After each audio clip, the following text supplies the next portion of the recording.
Hello students, welcome back to physics with Shubham sir. आज हम लोग एक नया चैप्टर स्टार्ट करने जा रहे हैं, मोशन इन वन डायमेंशन। ये एनसीईआरटी में एक अलग से चैप्टर होता है, third chapter. Where as HSC board जो है तुम्हारा, महाराष्ट्र बोर्ड में ये third chapter motion in plane में आता है। ठीक है, तो एचएससी बोर्ड वालों के लिए तुम समझ सकते हो कि ये motion in plane chapter start हो रहा है, और सीबीएसई के लिए it is your usual third chapter motion in one dimension. ठीक है, तो मोशन इन वन डायमेंशन समझते हैं हम लोग। बेसिकली मोशन के बारे में सबको मालूम होगा। When the object is changing its position with respect to surrounding, उसको हम बोलते हैं मोशन। तो थोड़ा रेस्ट और मोशन को हम लोग समझ लेते हैं, फिर हम मोशन को अच्छे से वन डायमेंशन में समझते हैं। रेस्ट क्या होता है? Rest is basically when the object does not change its position with respect to its surrounding। ठीक है, ये बेसिक आइडिया होता है रेस्ट का। इसको हम रेस्ट बोलते हैं जब कोई ऑब्जेक्ट अपना पोजीशन सराउंडिंग के हिसाब से चेंज नहीं कर रहा है। जैसे ये मार्कर जब तक यहाँ है मेरे हाथ में, ये अपना सराउंडिंग के हिसाब से पोजीशन नहीं चेंज कर रहा है। ये बोर्ड फिक्स्ड है, ये अपना पोजीशन नहीं चेंज कर रहा है। ये स्टैंड जिस पे लगा के मैं फ़ोन को शूट कर रहा हूँ वीडियो, वो अपना पोजीशन नहीं चेंज कर रहा है। So these things are said to be in rest. क्यों? क्योंकि हम इनका जो पोजीशन है वो सराउंडिंग के हिसाब से कंपेयर कर सकते हैं ना। हमको सराउंडिंग दिखाई पड़ रही है कि सराउंडिंग के हिसाब से ये मूव नहीं करे। जैसे तुम मुझे बोर्ड को सराउंडिंग पकड़ लो और मुझे ऑब्जेक्ट पकड़ लो, और जब मैं चल रहा हूँ तो देखो बोर्ड के हिसाब से मैं मूव कर रहा हूँ ना। सो क्या है मेरा ऑब्जेक्ट, या बेसिकली मैं कहाँ हूँ? मैं मोशन में हूँ ना। तो मोशन का डेफिनेशन क्या हो जाएगा? मोशन का डेफिनेशन हो जाएगा when the object changes its position with respect to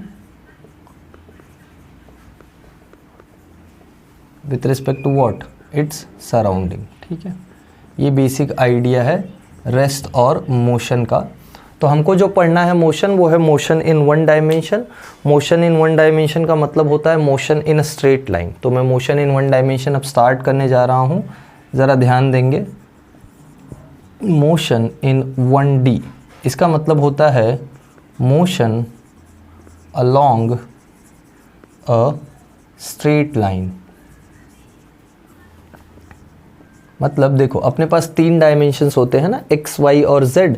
तो अगर बॉडी सिर्फ x के अलोंग, मतलब चाहे x में इधर या इधर मूव कर रहा है, तो ये वन डायमेंशन का मोशन हो गया।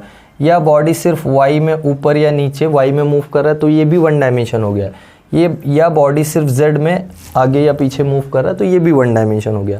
तो अगर बॉडी किसी एक एक्सिस के अलोंग, चाहे वो x एक्सिस के अलोंग मूव करे, चाहे y के अलोंग, चाहे z के अलोंग, मतलब एक स्ट्रेट लाइन में मूव करना चाहिए। That's the basic idea. ठीक है, स्ट्रेट लाइन मोशन को हम बोलते हैं 1D मोशन।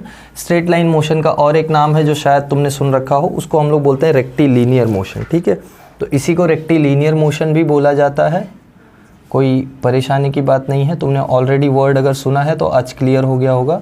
इसी को रेक्टिलिनियर मोशन भी बोलते हैं। ठीक है, मोशन इन वन डायमेंशन जो कि स्ट्रेट लाइन के अलॉन्ग मोशन होता है, उसी को हम रेक्टिलिनियर मोशन भी बोलते हैं। ठीक है, तो अपने को इस चैप्टर में कवर क्या करना है, ज़रा मैं तुमको थोड़ा हिंट दूँ। ये तो बेसिक इंट्रोडक्शन था, रेस्ट, मोशन और मोशन इन 1D है क्या। तो इस चैप्टर में जो अपने को पढ़ना है that is kinematics of the motion. Kinematics of the motion का मतलब क्या होता है? देखो, मैं तुमको वर्ड्स से फैमिलियर करा दे रहा हूँ, क्योंकि टेक्स्ट बुक में तुमको ये सारे वर्ड्स मिलेंगे। तो ऐसा नहीं है कि मैं सिंपल करने के चक्कर में तुमको वर्ड्स ही ना बताऊँ और तुम बुक में पढ़ो, फिर तुम परेशान हो जाओ, बोलोगे कि समझा नहीं, सर ने क्या पढ़ाया वो अलग था और यहाँ क्या है वो अलग है। So it should not be that way. इसलिए मैं तुमको वर्ड्स भी बताते हुए चलता हूँ कि क्या बुक में क्या वर्ड तुमको मिल सकता है और उसका मीनिंग क्या है। ठीक है, सो ये चैप्टर में हमको पढ़ना है काइनेमेटिक्स ऑफ द मोशन। अभी काइनेमेटिक्स ऑफ द मोशन मतलब क्या होता है, मैं तुमको एक मोटा मोटा आइडिया दे देता हूँ काइनेमेटिक्स ऑफ द मोशन का मतलब। काइनेमेटिक्स मतलब होता है we are studying about those quantities of motion जो मोशन को परफेक्टली डिस्क्राइब कर सकती हैं without knowing the cause of the motion. समझो, जैसे ये एक फुटबॉल है, ये मूव कर रहा है। ठीक है, अब ये फुटबॉल क्या क्या क्वांटिटीज़ इसके पास हो सकती हैं, ज़रा समझते हैं। फर्स्ट ऑफ ऑल, ये ऑब्जेक्ट अगर अपने पोजीशन से चेंज कर रहा है अपना पोजीशन, तो ये कुछ डिस्प्लेसमेंट कवर कर रहा है, कुछ डिस्टेंस कवर कर रहा है, right. Also it would be having some speed, कुछ स्पीड इसके पास होगी, कुछ एक्सेलरेशन इसके पास होगी, जो चीज़ें हम इसके मोशन को देख के बता सकते हैं ना।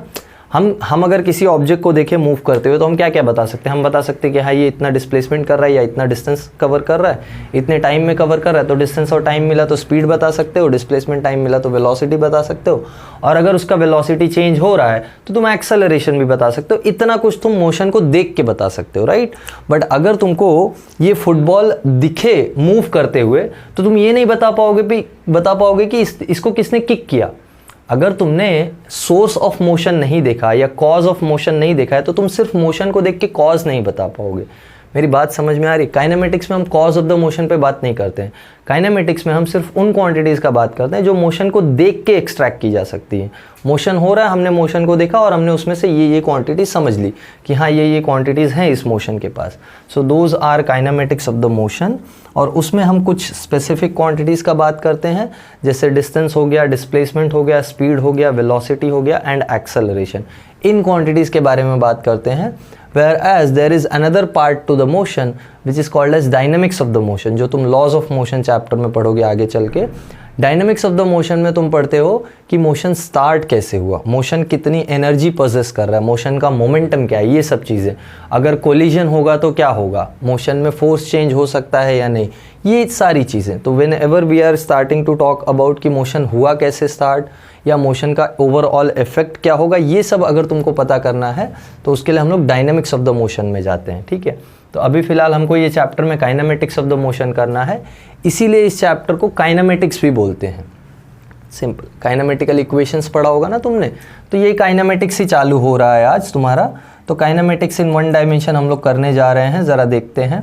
चलो, आई होप सब ने नोट डाउन कर लिया होगा। अब मैं क्वांटिटीज़ बताना चालू करता हूँ, जो क्वांटिटीज़ हमको पढ़नी है इस चैप्टर में, देखते हैं। पहले हमको पढ़ना है about distance and displacement.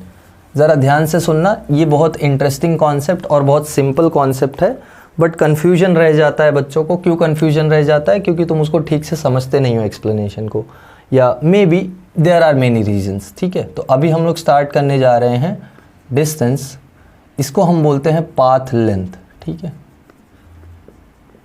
Distance या पाथ लेंथ क्या होता है? डिस्टेंस या पाथ लेंथ होता है total distance covered by the body during the motion.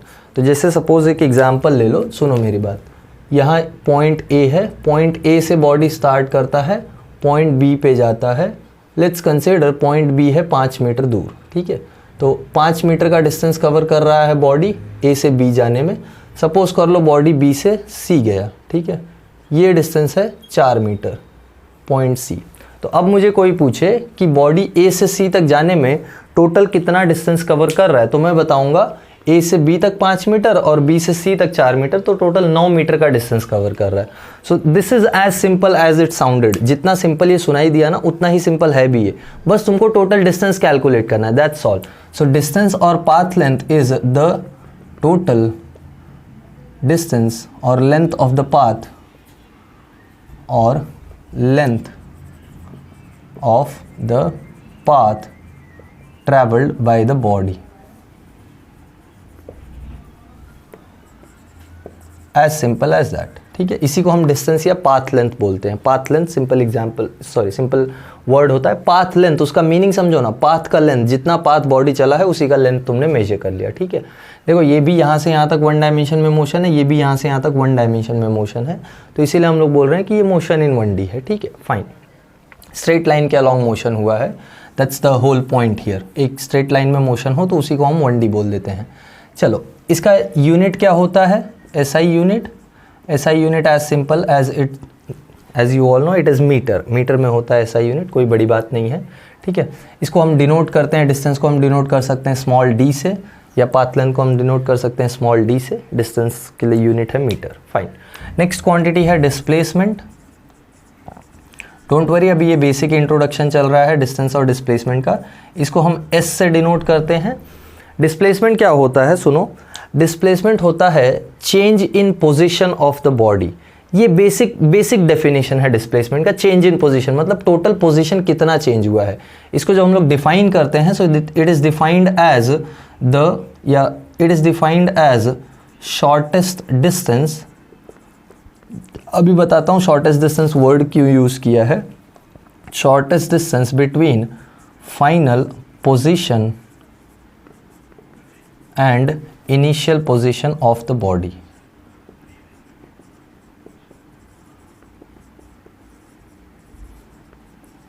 ठीक है, ये होता है बेसिक डेफिनेशन ऑफ डिस्प्लेसमेंट। अब ये भी डिस्टेंस ही है ना, तो इसका भी यूनिट मीटर ही होगा, कोई परेशानी की बात नहीं, वहाँ पे नया यूनिट नहीं कुछ आने वाला है। यही एग्जांपल देखते हैं और इसमें डिस्प्लेसमेंट करने का ट्राई करते हैं। देखो डिस्प्लेसमेंट क्या है, डिस्प्लेसमेंट है shortest distance between final position and initial position. Body A से सी तक जा रहा है, फाइनल पोजीशन क्या है सी, इनिशियल पोजीशन क्या है ए। तुम सोचो कौन सा डिस्टेंस शॉर्टेस्ट होगा।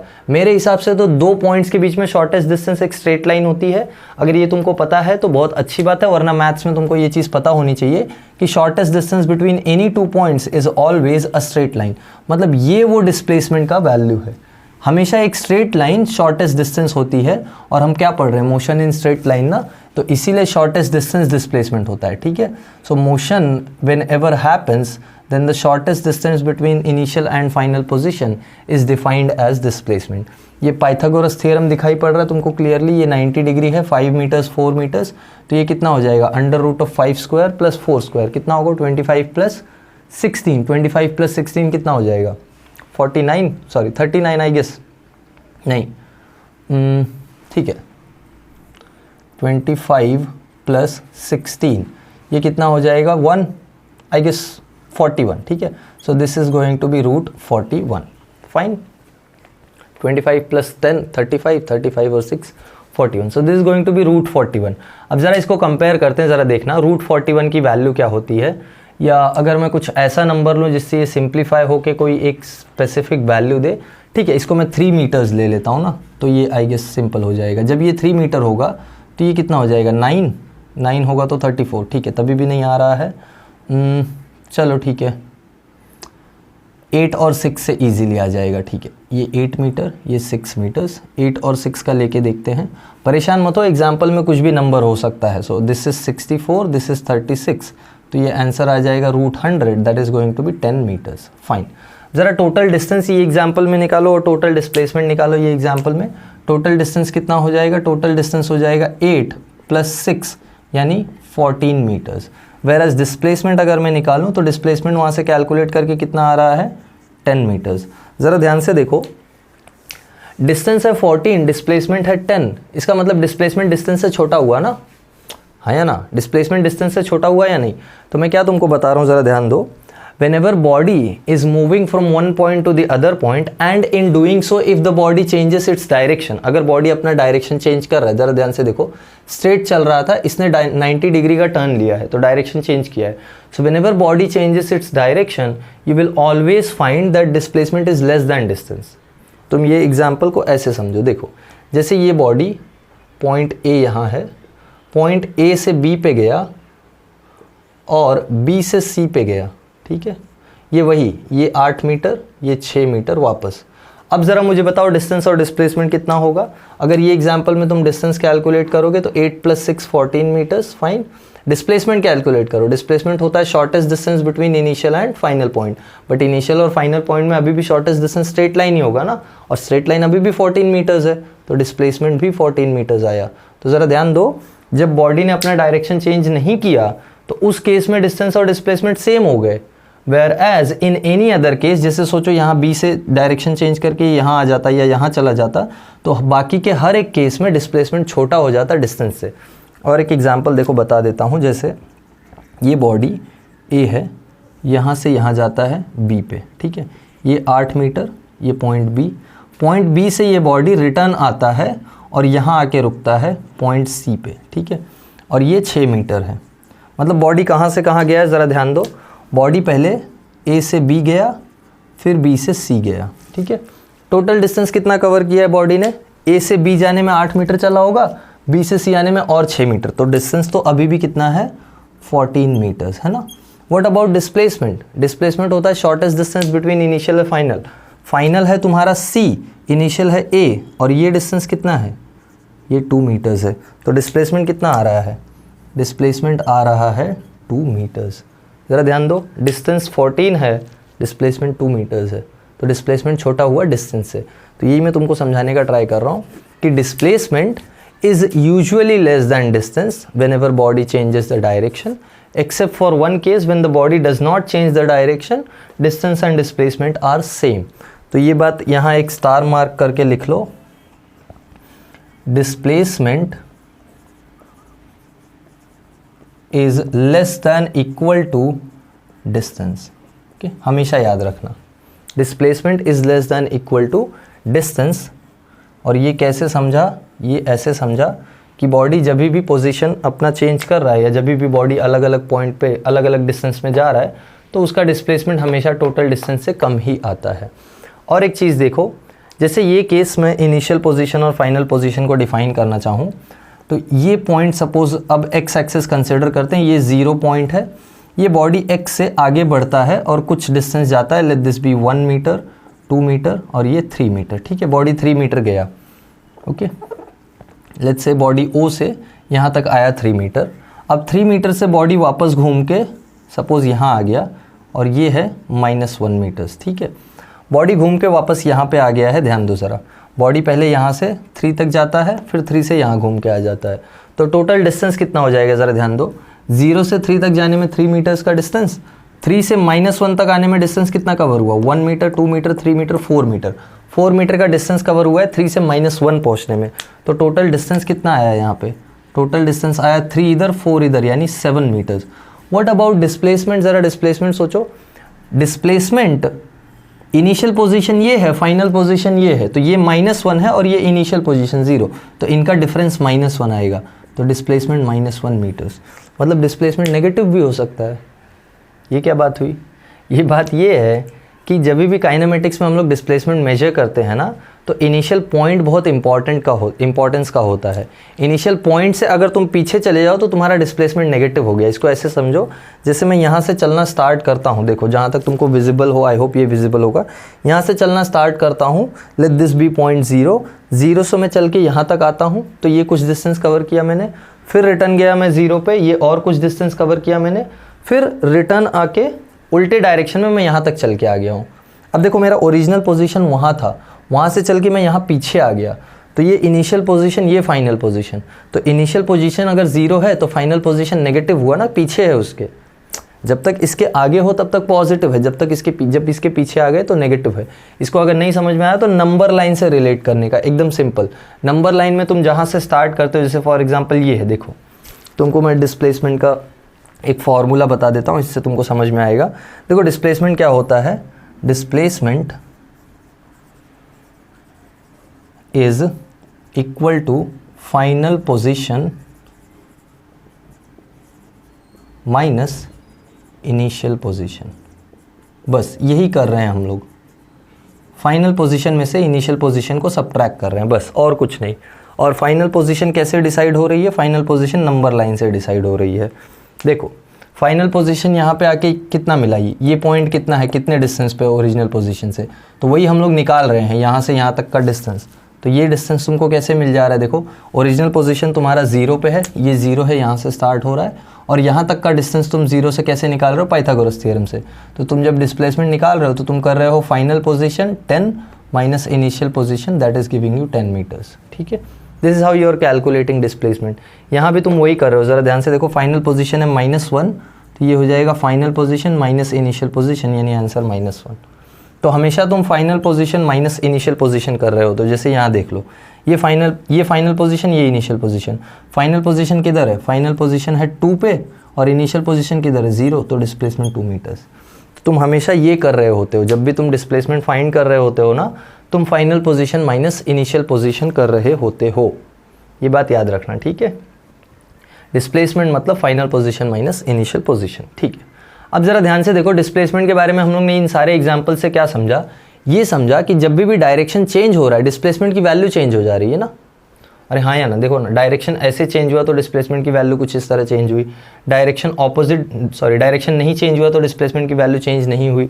डायरेक्शन ऑपोजिट डायरेक्शन में आ गया तो डिस्प्लेसमेंट की वैल्यू ड्रास्टिकली चेंज हो जाती है। ये सब क्या इंडिकेशन है, ये सब इंडिकेशन ऐसा है कि जो डिस्प्लेसमेंट है वो डायरेक्शन पे डिपेंडेंट है। और डायरेक्शन पे डिपेंडेंट क्वांटिटी को क्या क्वांटिटी बोलते हैं, वेक्टर क्वांटिटी ना। तो डिस्प्लेसमेंट कैसा क्वांटिटी है, वेक्टर क्वांटिटी है, ये बात याद रखो। Displacement is a vector quantity, ठीक है।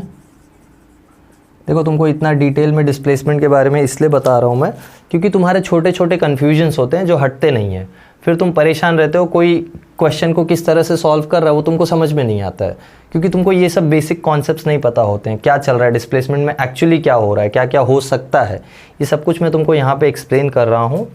तो अगर तुमको सब कुछ समझ में आ रहा है या अगर तुमको समझ में आ रहा है तो मुझे कमेंट्स में बता दिया करो कि हाँ सर लेक्चर्स समझ में आ रहे हैं। अगर नहीं समझ में आ रहे हैं तो भी मुझे बताओ, तो मैं अप्रोच चेंज करता हूँ। कुछ इशू लग रहा है तुमको या किसी पर्टिकुलर पार्ट में तुमको लगता है कि ये ऐसे नहीं ऐसे समझाए होते तो ज़्यादा समझ में आता, तो मुझे वो भी बताओ। I will try to change it on my own, जैसे भी चेंज होके तुमको समझा पाऊँ मैं समझाऊंगा, उसके लिए परेशान मत हो। बट अगर तुमको समझ में आ रहा है तो मुझे कमेंट करके बताओ कि समझ में आया, ताकि मैं समझूँ तो सही कि मैं सही डायरेक्शन में चल रहा हूँ, वरना मैं 2 चैप्टर तो बना चुका हूँ, तीसरा चैप्टर चालू है 11th स्टैंडर्ड का, तो it should be known by now कि तुमको समझ में आ रहा है या नहीं। ठीक है, चलो अब हम लोग कुछ और चीज़ें देख लेते हैं। जैसे इसका डिस्प्लेसमेंट का फाइनल कंक्लूजन मैं लिख देता हूँ। हमको क्या क्या समझ में आया डिस्प्लेसमेंट के बारे में, कि इसका जो डेफिनेशन है that is shortest distance between final and initial position. दूसरा, it is always less than और इक्वल टू डिस्टेंस। अच्छा, इक्वल टू डिस्टेंस कौन से केस में होता है डिस्प्लेसमेंट? एक ही केस में, जब बॉडी डायरेक्शन चेंज नहीं करता है, तो ये याद रखना। ठीक है, डिस्प्लेसमेंट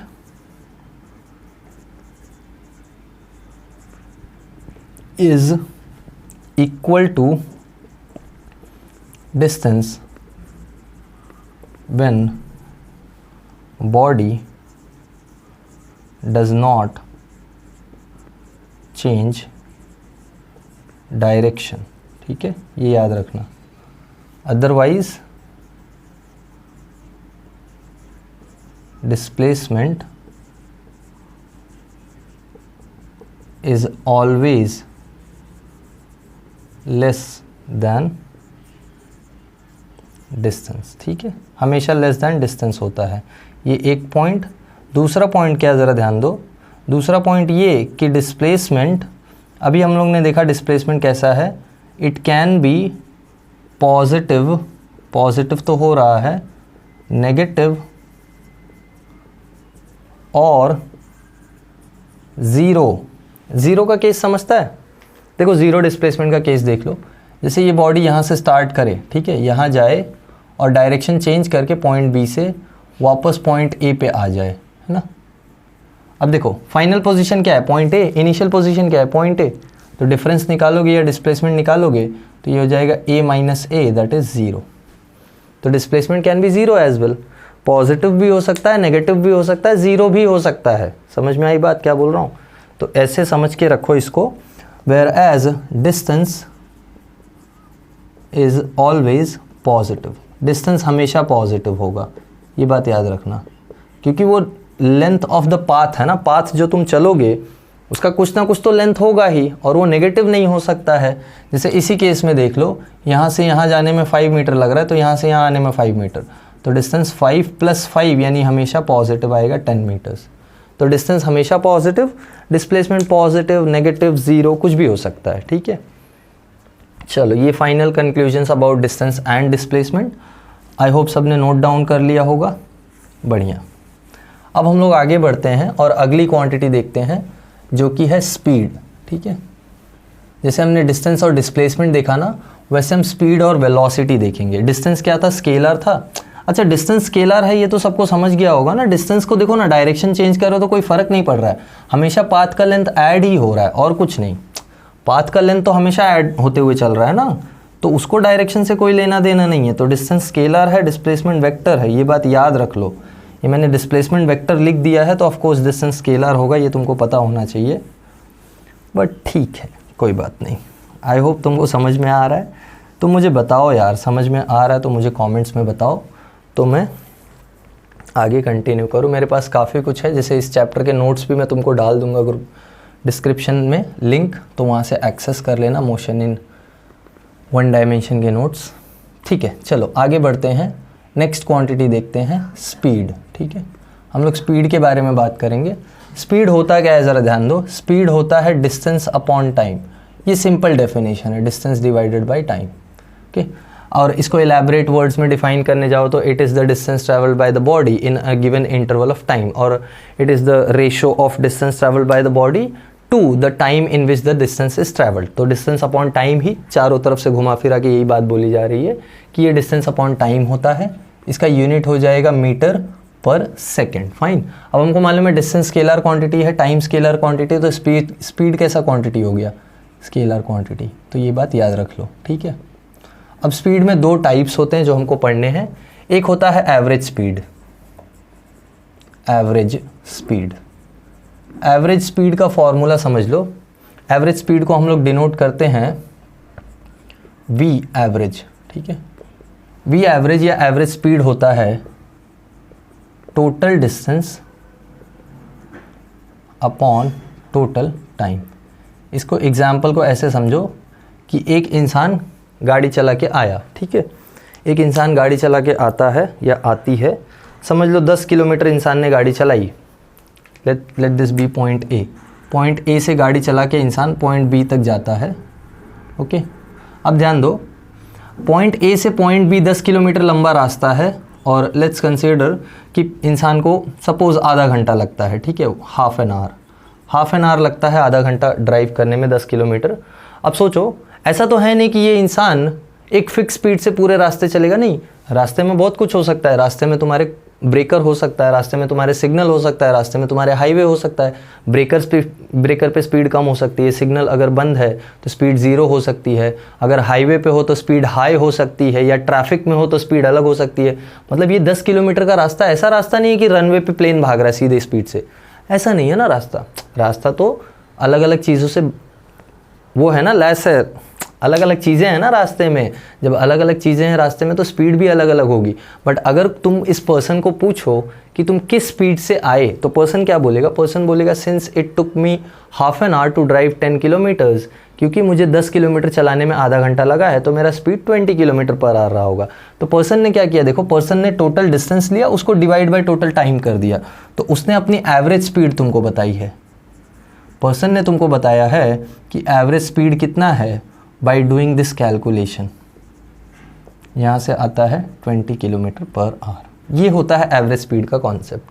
पर्सन को अगर तुम पूछ लो कि इस सिग्नल पे तुम्हारी स्पीड कितनी थी, क्या वो 10 किलोमीटर थी, या सॉरी क्या वो 20 किलोमीटर पर आवर थी, पर्सन बोलेगा नहीं, ज़रूरी थोड़ी, सिग्नल पे कौन 20 किलोमीटर पर आवर की स्पीड से ड्राइव कर रहा है? जो ड्राइव कर रहा है उसको चालान लग रहा है, तो सिग्नल पे थोड़ी कोई इतने स्पीड से ड्राइव कर रहा है, हाँ या ना।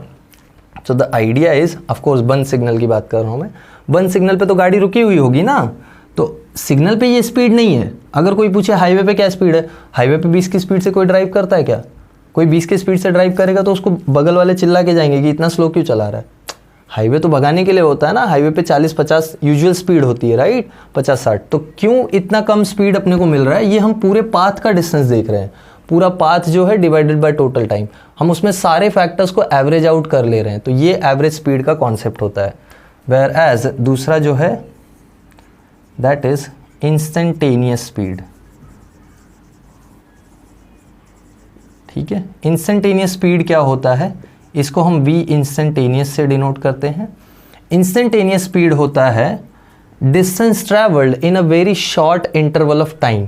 मतलब कोई अगर इस पर्सन को पूछे कि हाँ इस पर्टिकुलर ब्रेकर के पास तुम्हारी क्या स्पीड थी, या इस पर्टिकुलर जगह पे तुम्हारी क्या स्पीड थी, तो पर्सन कैसे स्पीड बताता है? पर्सन सोचता है कि उस टाइम मेरे स्पीडोमीटर में क्या स्पीड का रीडिंग दिखा रहा था, उस हिसाब से मेरा स्पीड वही रहा होगा। जैसे फॉर एग्जांपल ब्रेकर पे कोई पर्सन है और वो ब्रेक दबाता है, स्पीड स्लो होती है, तो ब्रेकर पे स्पीड दबाने के बाद वो स्पीडोमीटर में भी तो स्पीड कम हो जाती है ना, तो स्पीडोमीटर में जो स्पीड है वही स्पीड वो पर्सन बताएगा कि हाँ मेरी ये स्पीड थी।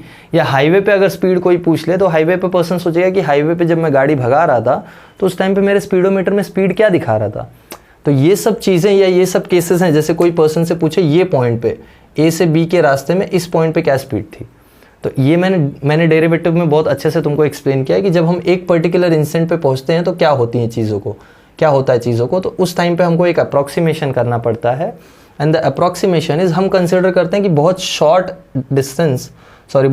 इंटरवल में कितना डिस्टेंस ट्रैवल कर रहा है।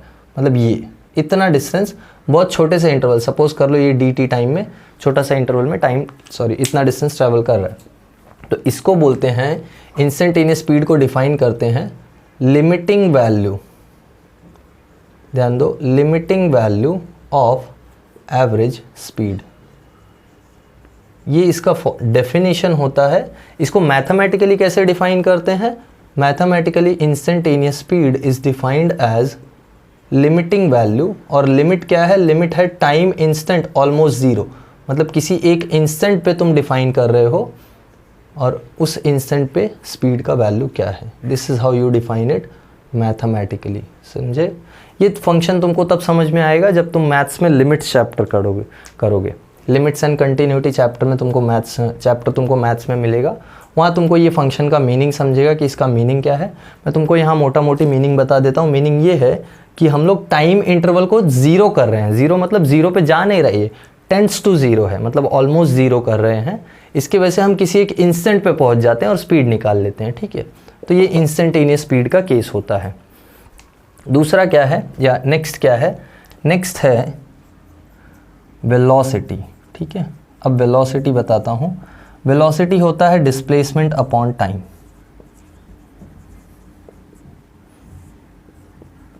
अब डिस्प्लेसमेंट का यूनिट मीटर होता है और टाइम का यूनिट सेकंड, तो यूनिट मीटर पर सेकंड ही है। वेरएज डिस्प्लेसमेंट वेक्टर क्वांटिटी है, तो ये वेक्टर क्वांटिटी हो गया, ठीक है। वेलोसिटी एक वेक्टर क्वांटिटी हो गया। इस वेलोसिटी में भी हमको दो टाइप्स हैं, एवरेज वेलोसिटी। अब सिंस ये वेक्टर क्वांटिटी है तो इसके ऊपर हमको वेक्टर साइन डालना पड़ेगा, वी एवरेज। साइन दोनों का वी ही है, बस वेक्टर साइन नहीं डाला है मतलब ये इंस्टेंटेनियस स्पीड है, वेक्टर साइन डाला है मतलब ये वेक्टर साइन नहीं डाला है तो ये स्पीड है, और वेक्टर साइन डाला है तो ये वेलोसिटी है, ठीक है। बस यही डिफरेंस होता है। वी एवरेज होता है total displacement upon total time, ठीक है। तो ये सेम एग्जाम्पल ले लो। अगर पर्सन ए से बी आ रहा है तो टोटल डिस्प्लेसमेंट कितने का? 10 किलोमीटर का ना, क्योंकि ए से बी का डिस्टेंस 10 किलोमीटर है। तो डिस्प्लेसमेंट 10 किलोमीटर है, टाइम आधा घंटा लगा है, तो वेलोसिटी भी 20 किलोमीटर पर आवर है। बट यही सोचो अगर पर्सन ने डायरेक्शन चेंज कर लिया होता, यहाँ 10 किलोमीटर और यहाँ 5 किलोमीटर चल दिया पर्सन, तो इस केस में वेलोसिटी और स्पीड अलग अलग हो जाएंगे ना। ये सी है, अब पर्सन को ए से सी जाना है, तो ए से सी जाने में डिस्प्लेसमेंट तो ये होगा ना, हाँ या ना? ए से सी का शॉर्टेस्ट डिस्टेंस तो डिस्प्लेसमेंट होगा ना। तो इस केस में डिस्टेंस और डिस्प्लेसमेंट अलग अलग हैं, यही तो मैं बता रहा था। डिस्टेंस और डिस्प्लेसमेंट अलग अलग भी होते हैं और सेम भी हो सकते हैं।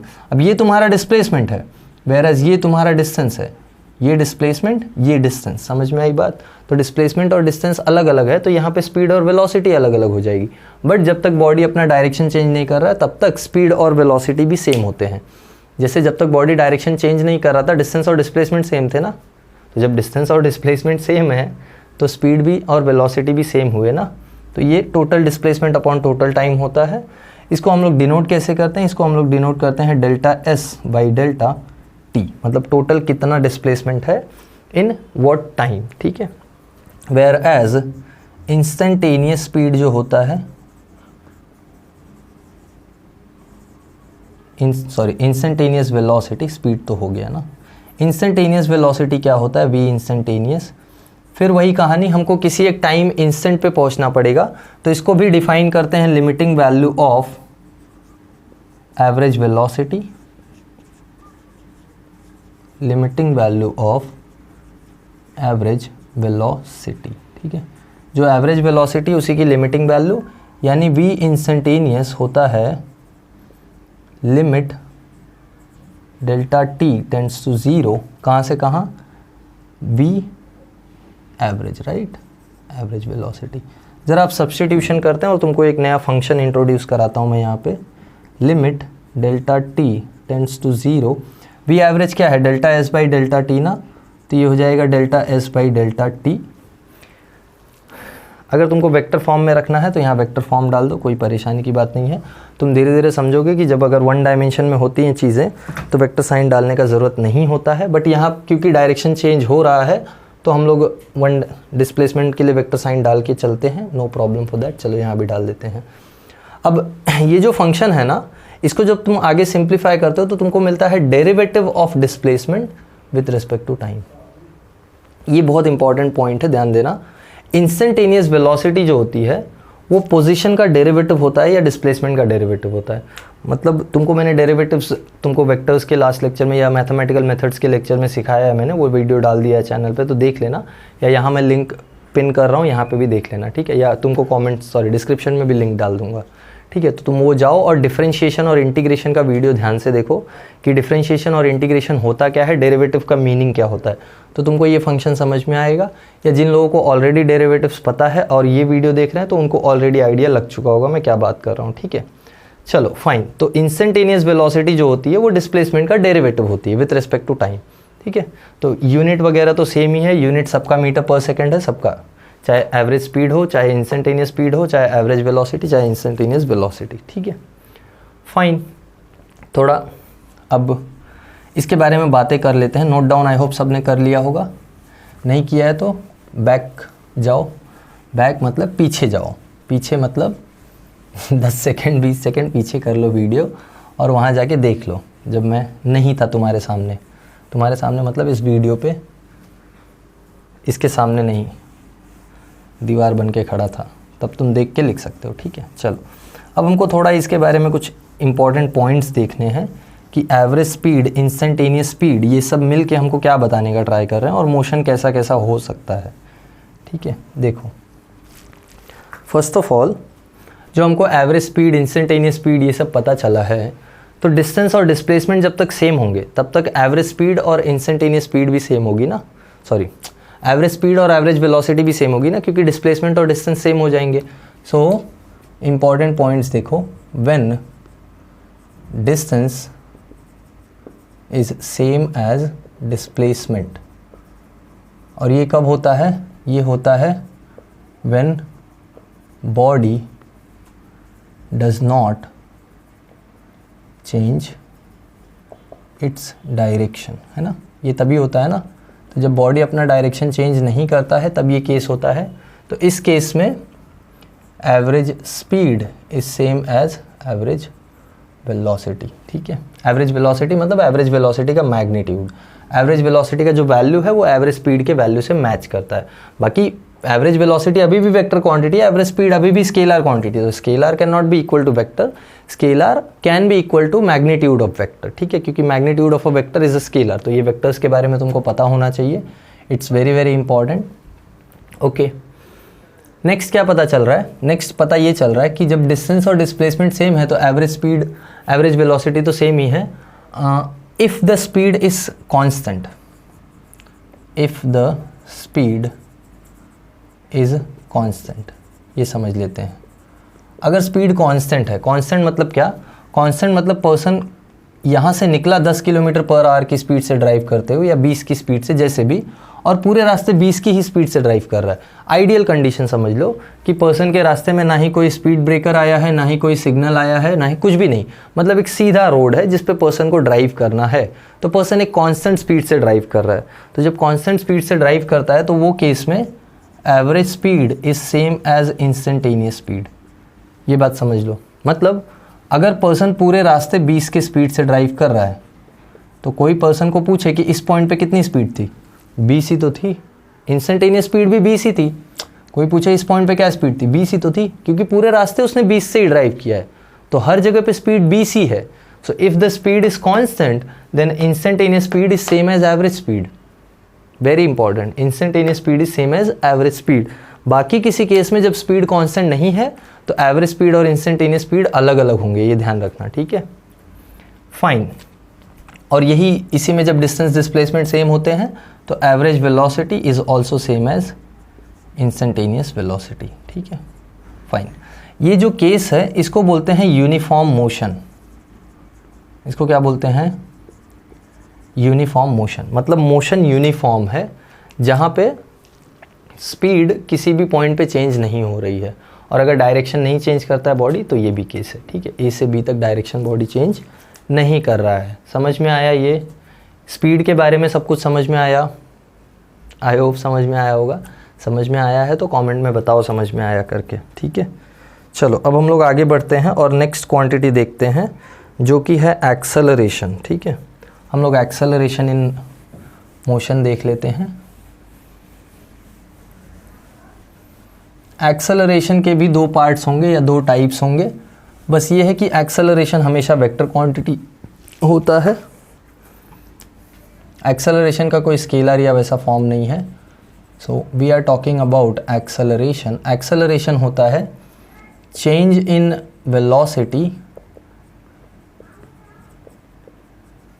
अपॉन टाइम, ठीक है, change in velocity upon time. तो जैसे फॉर एग्जांपल एक फुटबॉल था जो कुछ स्पीड या कुछ वेलोसिटी, जब तक बॉडी डायरेक्शन नहीं चेंज कर रहा तब तक स्पीड और वेलोसिटी भी सेम होती है, ये मैंने बताया अभी। तो सपोज कर लो बॉडी इस डायरेक्शन में मूव कर रहा है, तो कुछ स्पीड u से मूव कर रहा है और बाद में कुछ टाइम t के बाद इसकी स्पीड बढ़ के v हो गई है, ठीक है। तो एक्सेलरेशन क्या होता है, एक्सेलरेशन होता है फाइनल स्पीड या final velocity minus initial velocity upon time, ये होता है एक्सेलरेशन का वैल्यू, ठीक है। अब एक्सेलरेशन एक वेक्टर क्वांटिटी है, तो वेक्टर क्वांटिटी मतलब डायरेक्शन पे स्ट्रिक्टली डिपेंडेंट होगा, किस डायरेक्शन में चेंज हो रहा है उस हिसाब से एक्सेलरेशन का वैल्यू आएगा। एक्सेलरेशन में भी दो टाइप्स हैं, एक होता है एवरेज एक्सेलरेशन। देख लो एवरेज एक्सेलरेशन क्या होता है। एवरेज एक्सेलरेशन होता है ए एवरेज विच इज़, अच्छा यूनिट क्या हो जाएगा, वेरी इंपॉर्टेंट, यूनिट क्या हो जाएगा, ये मीटर पर सेकेंड है अपॉन सेकेंड, यानी ये आ जाएगा मीटर पर सेकेंड स्क्वायर, ठीक है। ये एक्सेलरेशन का यूनिट होता है, बहुत ही इंपॉर्टेंट यूनिट है, और ये कैसा क्वांटिटी है, वेक्टर क्वांटिटी है, ठीक है। इसके डायमेंशंस वायमेंशंस हमने फर्स्ट चैप्टर में निकाल लिए हैं, तो परेशान मत होना कि एक्सेलरेशन के डायमेंशंस कैसे निकलेंगे सर। ओके ठीक है, एवरेज एक्सेलरेशन डिफाइन करते हैं। एवरेज एक्सेलरेशन होता है total change in velocity upon time, मतलब वेलोसिटी में टोटल कितना चेंज आ रहा है, वेलोसिटी अपॉन टाइम। मतलब देखो ध्यान दो, ये बॉडी टी टाइम बाद इसका स्पीड पहले इनिशियली u था या वेलोसिटी u था, अब टी टाइम के बाद इसका वेलोसिटी v है, तो आई एम नॉट वरिंग कि इस टी टाइम के बीच में यहाँ कहीं इसकी क्या वेलोसिटी थी, इस बारे में तो हम लोग बात ही नहीं कर रहे हैं ना। क्या तुम मुझे एक बात बताओ, अगर इसकी स्पीड टी टाइम तक, पूरे टी टाइम तक चेंज हुई तो क्या यहाँ पे भी v ही रही होगी, नहीं ना, u से बढ़ते बढ़ते कुछ हुई होगी, ये तो फाइनल स्टेट है v। तुमको कोई बोल दे कि सपोज किसी ने कार को एक्सेलरेट किया, कार का एक्सेलरेटर दबाया या बाइक का एक्सेलरेटर दबाया, 5 सेकंड तक एक्सेलरेटर दबाया था, पहले बाइक 20 के स्पीड से भाग रही थी, 10 सेकंड के बाद सपोज कर लो बाइक 40 के स्पीड से भाग रही है, तो तुम मुझे बताओ क्या वो 10 सेकंड में स्पीड सेम रही होगी, नहीं ना। 20 से 40 पहुंची है तो बीच का क्या खा गए क्या, 20 से 30 भी तो गई होगी, या 20 से 25 भी तो गई होगी, 25 से 30 गई होगी, 30 से 35, फिर 35 से 40, राइट। तो ये जो बीच का पार्ट है इसको हम लोग नहीं देख रहे हैं, हम खाली टोटल चेंज देख रहे हैं। हम देख रहे हैं कि 10 सेकंड स्टार्ट होने के जस्ट टाइम पे स्पीड 20 थी और 10 सेकंड के बाद स्पीड 40 हो गई है, तो 40 माइनस 20 अपॉन टाइम 10 सेकंड्स, ये होता है average speed, sorry average acceleration का वैल्यू। और average acceleration is a vector quantity, so this is why we write it like this. और एवरेज एक्सेलरेशन का फॉर्मूला कैसा दिखता है जरा मैं बता दूं, ये होता है total change in velocity, a average is equal to delta v upon delta t। समझ में आई ये बात, ये होता है एक्सेलरेशन का फॉर्मूला, ठीक है। नेक्स्ट होता है instantaneous acceleration. What is instantaneous acceleration, instantaneous acceleration भी हम वैसे ही डिफाइन करेंगे जैसे हमने average, sorry instantaneous speed define किया या इंस्टेंटेनियस वेलोसिटी। ये होता है limiting value of average acceleration. मतलब अब कोई मुझे पूछ ले कि तुमने बाइक को 10 सेकंड एक्सेलरेट किया तो 3 सेकंड पे क्या एक्सेलरेशन था, मतलब जब 3rd सेकंड पास हो रहा था वो टाइम पे क्या एक्सेलरेशन था। ये देखो ना, टी टाइम के बाद तुम्हारा क्या टी टाइम के बाद तुम्हारे पास क्या स्पीड है वो पता है, बट इस टाइम पे क्या एक्सेलरेशन है ये कैसे पता चलेगा, या इस इंटरवल में, इस बहुत से छोटे से इंटरवल में क्या एक्सेलरेशन है ये कैसे पता चलेगा। तो उसके लिए हमको लिमिट करना पड़ता है वैल्यू को। तो ए इंस्टेंटेनियस जो होता है it is limiting value of, मतलब हम टाइम इंस्टेंट को ऑलमोस्ट ज़ीरो करते हैं, ऑफ एवरेज एक्सेलरेशन, ठीक है। और ये हो जाएगा limiting value of what, delta v by delta t, ये है ना एवरेज एक्सेलरेशन। ये उठा के यहाँ से सब्स्टिट्यूट किया और कुछ नहीं, परेशान मत हो जाना। तो ए इंस्टेंटेनियस फाइनली क्या मिलता है, फाइनली मिलता है derivative of velocity with respect to time. ये बात ध्यान रखना, इंस्टेंटेनियस एक्सेलरेशन होता है वेलोसिटी का डेरिवेटिव, ठीक है। जो भी वेलोसिटी है उस पॉइंट पे उसका डेरिवेटिव कर दो डिवाइडेड बाय टाइम, ठीक है, sorry with respect to time. और ये जो स्पीड होती है, ये जो वेलोसिटी होती है ना, ये ध्यान रखना ये इंस्टेंटेनियस वेलोसिटी है। यहाँ पे भी जो हमने लिया है ना टोटल चेंज इन वेलोसिटी, ये सब इंस्टेंटेनियस वेलोसिटी। देखो v क्या है, v इस पर्टिकुलर इंस्टेंट का वेलोसिटी है और u क्या है, इस पर्टिकुलर इंस्टेंट का वेलोसिटी है। तो this is nothing but instantaneous velocity का चेंज, ये बात ध्यान रखना। वैसे ये इंस्टेंटेनियस वेलोसिटी का डेरिवेटिव है, ये बात याद रखना, बहुत इंपॉर्टेंट बात है ये। तुम मिस आउट कर जाते हो और यहाँ पे कब कौन सा वेलोसिटी लेना है वो अगर फंस गए तो तकलीफ हो जाएगा, ठीक है। एवरेज एक्सेलरेशन भी change in instantaneous velocity upon time होता है और instantaneous acceleration derivative of instantaneous velocity of with respect to time होता है, ठीक है। अब तुम कोई केस सोचो जहाँ स्पीड चेंज ही नहीं हो रही है, जहाँ वेलोसिटी चेंज ही नहीं हो रही है। तो वेलोसिटी चेंज नहीं होगी तो ये सब का कोई मीनिंग ही नहीं होगा ना, वेलोसिटी चेंज है ही नहीं, तो ये पार्ट ज़ीरो है, ये पार्ट ज़ीरो है, तो ये भी ज़ीरो, ये भी ज़ीरो, ये भी ज़ीरो। मतलब जब स्पीड चेंज नहीं होती है, जब वेलोसिटी चेंज नहीं होती है तो वहाँ एक्सेलरेशन ज़ीरो होता है। तो कौन से केस में वेलोसिटी या स्पीड चेंज नहीं होती, हमने बताया ना अभी, यूनिफॉर्म मोशन में। तो यूनिफॉर्म मोशन में एक्सेलरेशन क्या होता है, ज़ीरो होता है, ये बात याद रख लो। यहाँ से मैं पॉइंट लिख देता हूँ, acceleration is zero in uniform motion. Uniform motion में एक्सेलरेशन क्या होता है, ज़ीरो होता है। ये ज़ीरो जैसा नहीं लग रहा है तो मैं ज़ीरो बना देता हूँ, ठीक है। So acceleration is zero in uniform motion, ये इन्फॉर्मेशन याद कर लेना, ठीक है। जब भी यूनिफॉर्म मोशन बोला जाए तो तुम्हारे दिमाग में चलना चाहिए कि क्या मैं बात कर रहा हूँ।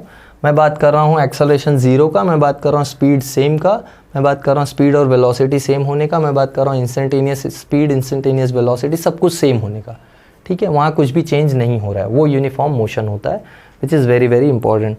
तो यहाँ के इतने टॉपिक्स के साथ आज का लेक्चर हम लोग ख़त्म करेंगे, motion in one dimension 01। This was all just introduction to all the quantities that are required. अब इसके बाद हम लोग देखेंगे कि इस क्वांटिटीज़ को हम लोग ग्राफिकली कैसे समझ सकते हैं, मोशन को हम लोग ग्राफिकली कैसे समझ सकते हैं, ठीक है। तो आई होप सबको सब कुछ समझ में आया है। जो भी कुछ डाउट है तुमको, कैसा भी डाउट है, कमेंट में मुझे बताओ, I will solve it, don't worry. मैं वीडियो बना दूंगा उस पर सॉल्यूशन पे, या डायरेक्टली अगर वहाँ सॉल्व हो सकता है तो वहीं मैं आंसर भी करूँगा। तो परेशान मत हो, डाउट पूछने से हेजिटेट कभी मत करो। और अगर तुमको समझ में आ रहा है तो please let me know in the comments कि I am going in the right direction. अगर कुछ इंप्रूवमेंट्स तुमको चाहिए तो वो भी मुझे बताओ, I will do that as well, ठीक है। So I will see you all in the next video और नेक्स्ट क्लास, नेक्स्ट लेक्चर, जैसे भी बोलो। Bye everyone, have a good day.